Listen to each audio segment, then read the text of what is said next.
छोटे से गांव के बाहर घने पेड़ों के बीच एक बहुत पुरानी हवेली थी।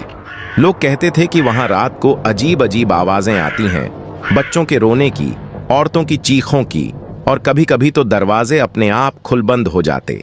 गांव वाले उस हवेली के पास भी नहीं जाते थे, खासकर रात को। कहते थे कि वहां बहुत साल पहले एक पूरा परिवार रहस्यमयी ढंग से मारा गया था।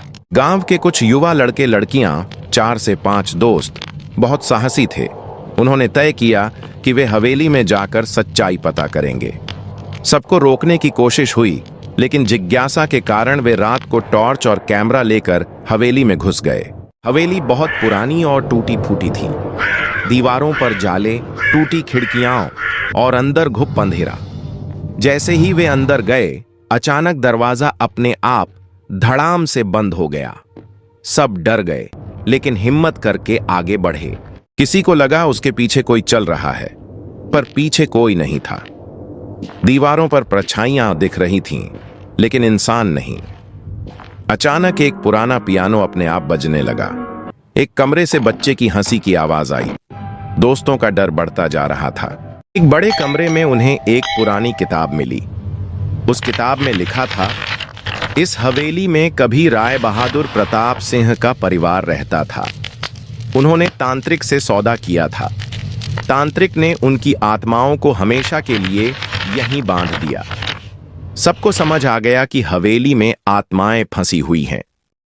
अचानक एक लड़की के शरीर में किसी आत्मा ने प्रवेश कर लिया।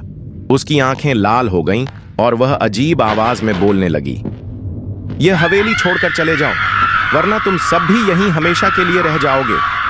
दोस्त घबरा गए, लेकिन उन्होंने किताब के पन्ने पलटे। वहां लिखा था कि आत्माओं को मुक्त करने के लिए एक विशेष मंत्र पढ़ना होगा और हवेली के बीचों बीच दीपक जलाना होगा। वे सब हवेली के बीच के हॉल में पहुंचे। वहां उन्होंने दीपक जलाया और किताब में लिखा मंत्र पढ़ना शुरू किया। जैसे ही मंत्र पूरा हुआ, पूरी हवेली हिलने लगी। दरवाजे, खिड़कियां जोर जोर से बंद खुलने लगीं और भूतों की चीख गूंजने लगी। अचानक हवेली के अंदर से काली धुएं जैसी आकृतियां निकलीं और धीरे धीरे गायब होने लगे।